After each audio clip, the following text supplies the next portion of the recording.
Hello,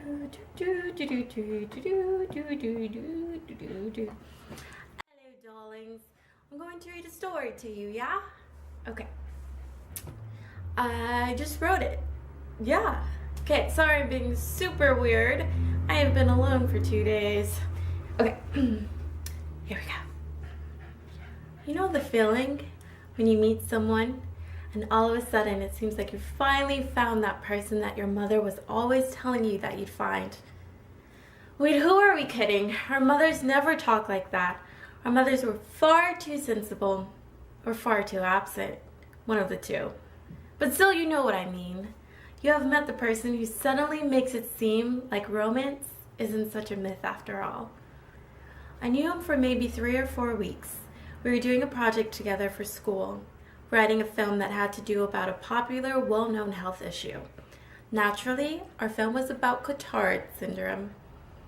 He was a good, bright-eyed kid, and the Fox sitcom kind of perfect. He liked to go hiking, he looked like he was Tom Cruise's kid brother, and he always held the door open for his friends. We never touched, but the intimacy we shared was more real than anything I had ever felt before or since. You see, we talked about everything we loved or were ever scared of.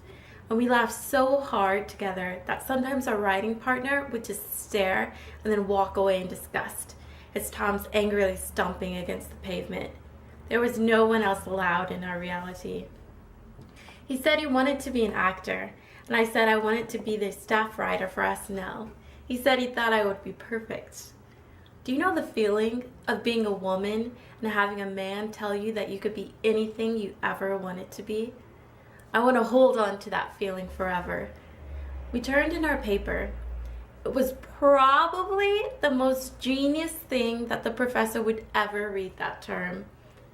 It was the final night that we would have a reason to talk to each other before we would have to acknowledge to ourselves and each other that maybe we wanted to be more than just friends. But I had things in my life that I didn't want him to know. I was too scared to let him know that I might not be able to ride to the ends of the earth with him. I think he may have had secrets of his own, too. He said, "Hey, we should get together sometime. You haven't seen Donnie Darko yet. That movie is amazing." I smiled. You know I'm scared of giant bunnies. It's okay. You can hold my hand. I looked at my feet instead of his eyes. That sounds nice. So this is your last term. I know, I'm so stoked, he beamed. I flinched and died inside because I hated the word stoked. Are you going back home then, or sticking around? I may stick around. He kind of ducks his head so he can catch sight of my eyes. We look into each other. Yeah, I meant that. We literally looked into each other. Instead of saying, "I hope you stay because I think maybe I want to spend the rest of my life kissing you and holding your hand while we watch pretentious art films," or "Hey, I think I want to die with you when I'm 80. I said, "Well, I actually have to go. Text me sometime, though." Okay, definitely.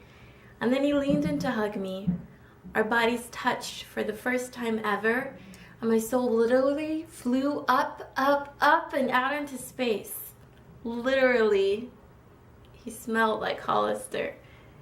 We let go of each other far too soon, and our writing partner kind of coughed. "So, bye, guys," he said before scampering off to meet his girlfriend. "Oh, bye, dude." "Yeah, bye, dude," I mimicked. After that night, I never heard from him. I'm not really sure why I never bothered to reach out to him, but in a way, maybe it's better this way. We will never disappoint each other, and he will never be the reason why I cry and binge eat every Snicker bar in the Metroplex. This way, he will always be proof to me that the love they sing about and the romance they write in poems and books actually exists. This way, with him gone, I can remember him and be filled with so much love that I think I can actually do anything and be whoever I want to be. But I still kind of miss him.